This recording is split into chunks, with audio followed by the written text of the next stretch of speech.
Welcome back, members. This is Brandon Judd, and today I'm responding to a video analysis request that was submitted by user Lane, and this is on a heel-side air Raley attempt. Now, first of all, Lane, thanks for uploading this video and for the description. This is a perfect example of the way we like to receive video analysis requests. It's one clear video of the trick and then a good description that helps us get in your head. So thanks for that. For the members just now catching up, let's go over this description so we can see what Lane is struggling with, and then we can diagnose the issue. He says, I've been trying to attempt the air Raley lately with limited success. I watched your fantastic review of Penny Please video and was definitely thinking about the position of my shoulders, hips, and knees. I feel like I'm getting good pop and the swing up is strong, but when I get to full extension, it feels like the board wants to keep going, and that's when I let go and end up flipping right around. Obviously, I'm still doing a little stargazing, which means I still need to get my shoulders a little more over the toe at takeoff. Please let me know what suggestions you have to clean this up. Thanks again for your fantastic site. So Lane, thanks for the kind words here, and we're going to get into all those pieces. First of all, I'm really glad that you watched that review of Penny Please, of the attempt on the Raley in that video, and could kind of catch up there, so I won't have to be as redundant on that. However, the issues that Penny Please was experiencing are actually a little different than yours, which is common. So it looks like you're loading it up really well. Like you mentioned, the beginning feels great for you, but then once you get at the peak, everything kind of goes awry. So let's talk a little bit about that. There's a couple things that I want to go over here, and the first thing is I'm going to talk about what you're doing right, so that we can retain that and keep doing that. The second thing I'm going to do is I'm going to talk about what's going wrong. And then last, I'll talk about what you should be doing to correct those things you're doing wrong, and ways that you can implement that into your riding that is more palatable and easy than saying just fix it. Because this is kind of a weird trick and can really get in your head. So it's important not to overanalyze it, because there's really not that much to it when it comes to the physics of this trick. It's very simple, very basic load and release fundamentals. So the more you think about it, the more complicated it becomes, the more likely something is to go wrong. Once you get these things consistent, any rider will tell you who has Raley's really comfortable, will tell you it's just the simplest trick when it comes to what you have to think about.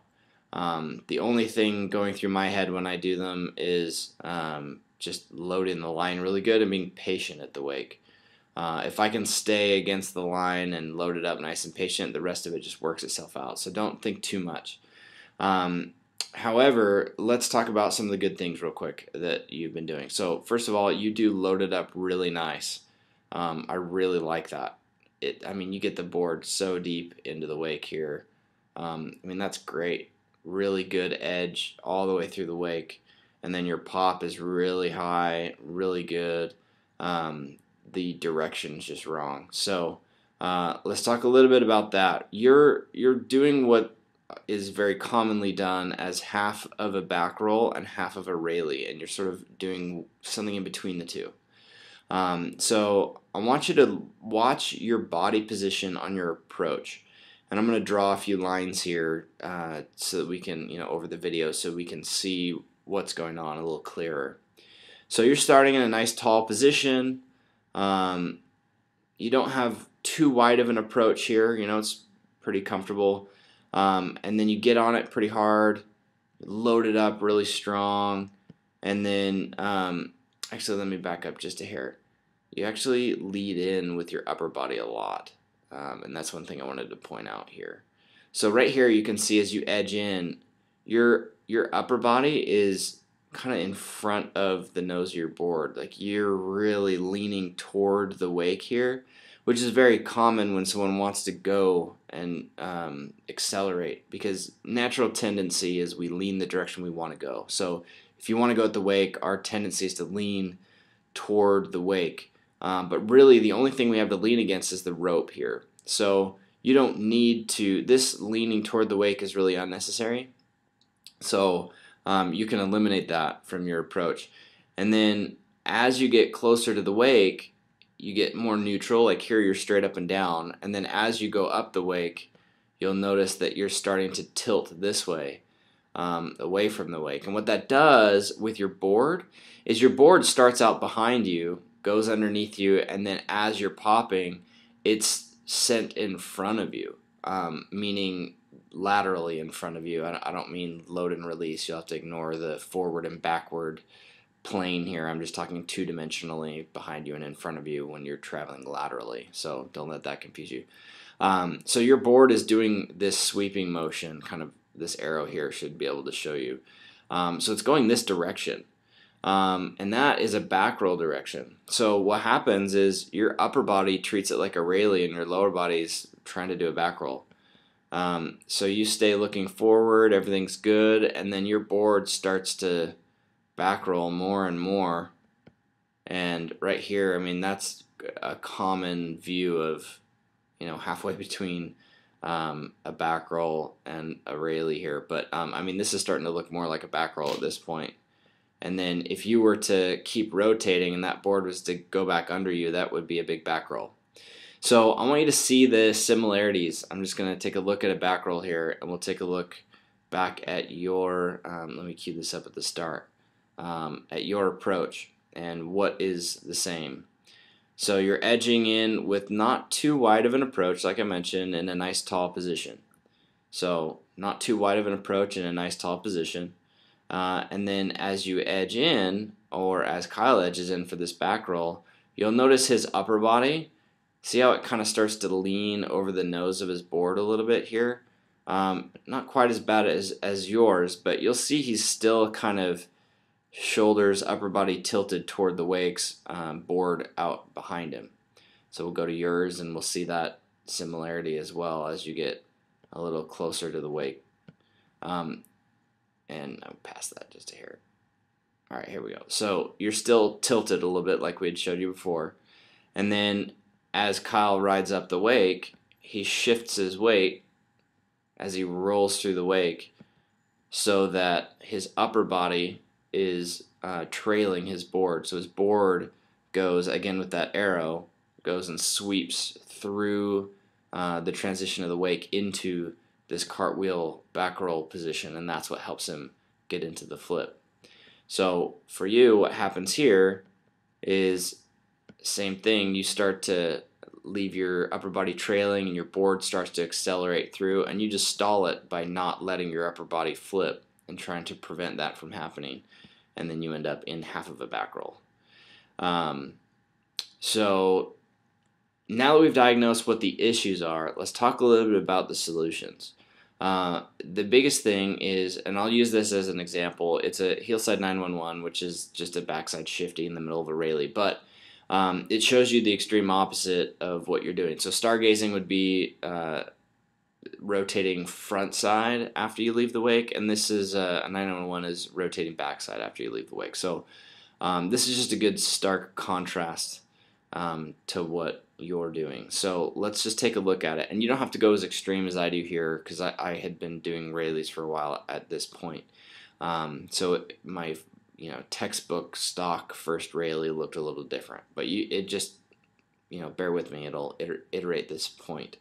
So let me cue you back up to your beginning start. So remember how you were in that tall position and kind of a short approach. So if you look at mine, I edged out really wide, really far, and I'm in a little bit softer position. My knees are rolled forward a little more, and I'm a little springier here. I'm not so rigid.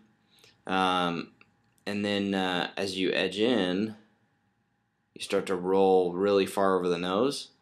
And then when I edge in, I stay pretty much up and down, and I sit really hard. You don't see my upper body really leaning too hard. It happens a little bit just because of the angle that you're viewing this at. But I'm still generally on top of my board.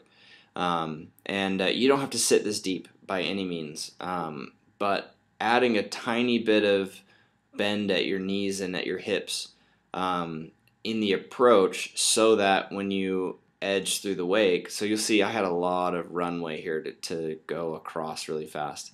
But then at the wake, what happens is I'm able to stand up really tall and get a little bit of extra push off the wake here. So you'll see I'm a lot more upright here. I step on the tail a little harder than normal so that I can kind of bounce into that backside shifty. But I don't have that back roll sort of swing in it like you do here, where the board is just getting launched out to the side of you. So going back to mine here, I'm more upright, and then that allows me to kind of push into the backside shifty, so you can kind of ignore that part. But that approach difference is in very big contrast to Kyle's back roll approach. So if you watch Kyle's tall position with his short approach, where he sort of does this like kind of rocking horse side to side motion with his board, where he starts kind of nose heavy and then finishes tail heavy to let the board shoot out into a cartwheel. That is completely absent in my approach.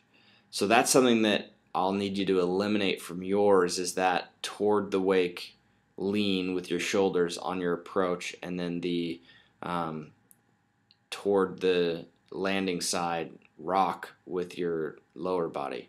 So you'll see it's just absent here. I just edge and then stand up, and the rest of it just kind of works itself out. So that's about it on that part. So we just have to eliminate the back roll in this, and everything else is going to work out. So that, again, is easier said than done. However, one thing you can do is practice this on a wake skate. It's going to be kind of challenging because the board's going to be a different size, so it'll sit a little deeper in the water or whatever. Make sure you put a really big fin on it, like a surf fin, big old 2-inch fin, just to keep the wake skate tracking well, because you'll have less of an edge to work with. And then it might be a little weird because you're not strapped in, but what that will allow you to do is it'll allow you to make mistakes and not take a beating for it. So if you feel like you can correct it with just the suggestions that I gave you, fantastic, go for it. If not, if you're still kind of afraid to make those adjustments, then try it on a wake skate a few times. And because I used to have the same issue, I used to kind of roll into this a little bit as well, because all I could do was a back roll. So what I would recommend is just what I did, and you can do it if you feel like this will help you, is I would just look up the rope all the way to the tower. I would try and keep my shoulders and my hips and my knees and my feet all like upright over top of each other. I tried to not lean with my shoulders toward the wake and then away from the wake at the transition. So I tried to just keep that all straight the entire time and the whole way in the air, and then instead of looking toward my landing, because if I look toward my landing, and I'll show you here, maybe this will affect yours as well. When I look toward my landing here, I have a tendency to face my landing, which means that I'm turning front side even more, which is going to eventually cause me to roll. So instead of looking this way, at the peak of the trick, I would look up the rope, and that would help my shoulders stay level. I would just try and not let them tilt like this. I'd try to keep it, horizontally level. So that helped me when I was first learning them, and I did that on a wake skate until I could do it consistently, and then I put the wakeboard on, and I just told myself in my head, I just said, I'm on a wake skate right now. Just do it the exact same way I've been doing it the whole time. And after, 2 or 3 Raleys on my wakeboard that were successful, I could kind of relax and then trust the wakeboard. So that's one way if you're worried about catching edges. Otherwise, if you feel like you're really confident with the takeoff and you just want to eliminate that back roll portion of it, then you can just try and hold yourself level like I mentioned. That part's up to you, but yeah, be safe doing that and have fun. I mean, honestly, your takeoff is fantastic. We just got to eliminate the back roll, and you'll be getting this every time without problem. So if you have any other questions, you can always hit us up in the comments below.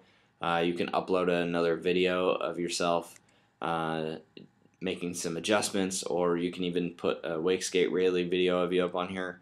But yeah, you should be good to go. And oh yeah, that one last thing, try to edge a little further out to have a little more time to kind of set up, so you're not feeling like you have to crank so hard at the beginning here. That'll give you more time to stay level.